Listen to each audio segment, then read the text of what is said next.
ঈদের যে পবিত্র দিন, এটা আমাদের জাতির পিতা হযরত ইব্রাহিম আলাইহিস সালাম তিনার পক্ষ থেকে আল্লাহ সুবহানাহু ওয়া তাআলা যে কয়েকটি পরীক্ষা নিলেন, সেটার একটি পরীক্ষা বিশেষ।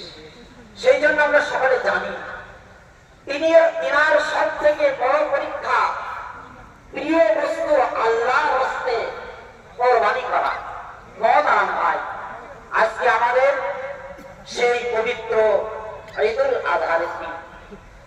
রাসূল করিম সাল্লাল্লাহু আলাইহি ওয়াসাল্লাম বলেছেন, কেউ খালিস নিয়তে ইখলাসের সাথে যদি পবিত্র কোরবানির দিন যদি কোরবানি করে, প্রত্যেকটি পশমের বিনিময়ে কোরবানির পশু এক এক নেকি আমলনামায় লেখায়। সুবহানাল্লাহ। সকলে আমরা জানি। মহতারাম ভাই, সেই জন্য আমাদের খেয়াল করতে হবে। আল্লাহ সুবহানাহু ওয়া তাআলা বলেছেন, আল্লাহর দরবারে কোরবানির পশুর আপনার রক্ত মাংস কোনো কিছুই পৌঁছায় না। সূরা হজের মধ্যে আল্লাহ সুবহানাহু ওয়া তাআলা বলেছেন, পৌঁছায় শুধু তোমাদের তাকওয়া এবং লিল্লাহি। সকলে আমরা এই যে তাকওয়া এবং লিল্লাহি ইখলাস মনে, এটাই আল্লাহর কাছে পৌঁছায়। আল্লাহ সুবহানাহু ওয়া তাআলা কোরআনের মধ্যে পরিষ্কার বলেছেন, আল্লাহ পাক বলেছেন, একমাত্র কুল ইন্নাস সালাতি ওয়া নুসুকি ওয়া মাহইয়ায়া ওয়া মামাতি লিল্লাহি রাব্বিল আলামিন। আমার নামাজ, আমার কোরবানি, আমার সর্বপ্রকারের ইবাদত একমাত্র আল্লাহ সুবহানাহু ওয়া তাআলার জন্য।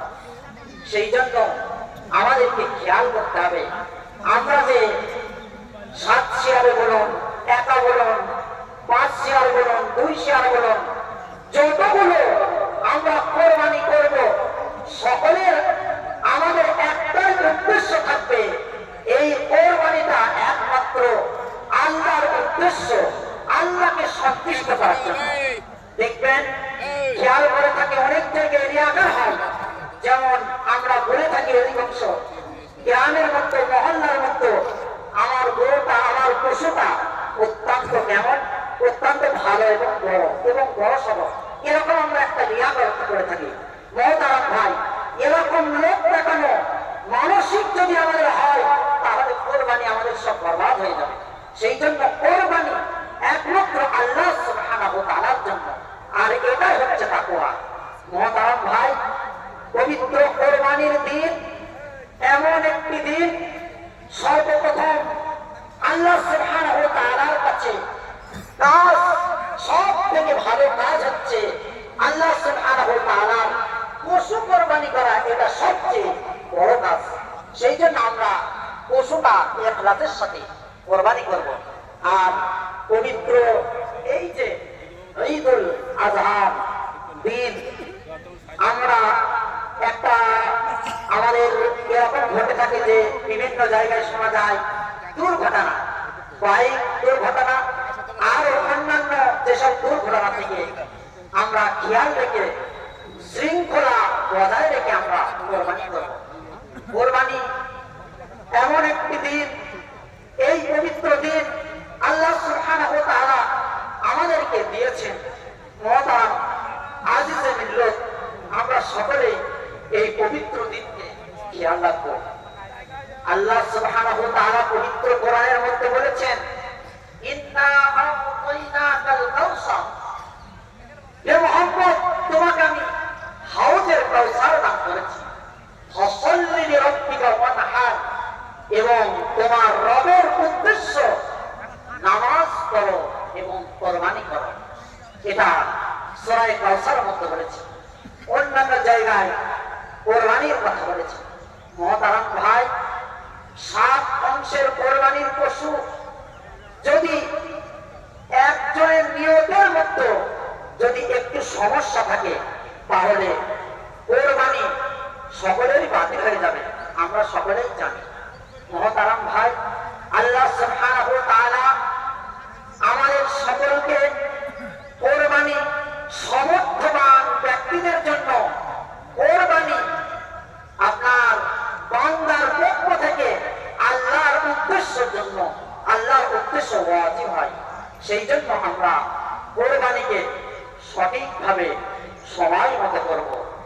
রাসূল করিম সাল্লাল্লাহু আলাইহি ওয়াসাল্লাম বলেছেন, যদি কোনো ব্যক্তি ইখলাসের সাথে কোরবানি করে তাহলে এর সওয়াব এবং এর পরিণতি এত সওয়াব যেটা বলা যাবে না। শুধু একমাত্র আমাদের মতো ইখলাস থাকতে হবে, খুশুসিয়াত লিল্লাহ থাকতে হবে। আল্লাহ সুবহানাহু ওয়া তাআলা আমাদের সকলকে সঠিকভাবে কোরবানি করার তৌফিক দান করো। সকলে বলে আল্লাহুম্মা আমিন। আর এই পবিত্র আপনার ঈদুল আজহারের দিন আমরা সকলে কমিটির সিদ্ধান্ত অনুযায়ী আমরা সমাজ মতো ঈদগাহ ময়দানে উপস্থিত হব। মহতারাম ভাই, আল্লাহ সুবহানাহু ওয়া তাআলা আমাদেরকে যে একটি বছরে যে দুইটি দিন দিয়েছেন, সেটা পবিত্র ঈদুল আপনার ভিতরের দিন এবং ঈদুল আজহারের দিন। এটা একটি গুরুত্বপূর্ণ দিন। এই দিন দুটো সবচেয়ে আমাদের জন্য খুশির দিন। খুশি কাদের জন্য খুশি সেটা খেয়াল রাখতে হবে। পবিত্র ঈদুল ভিতরের দিন খুশি তাদের জন্য যারা একটি মাস আপনার রমজান মুবারকের রোজা রাখলো, একটি মাস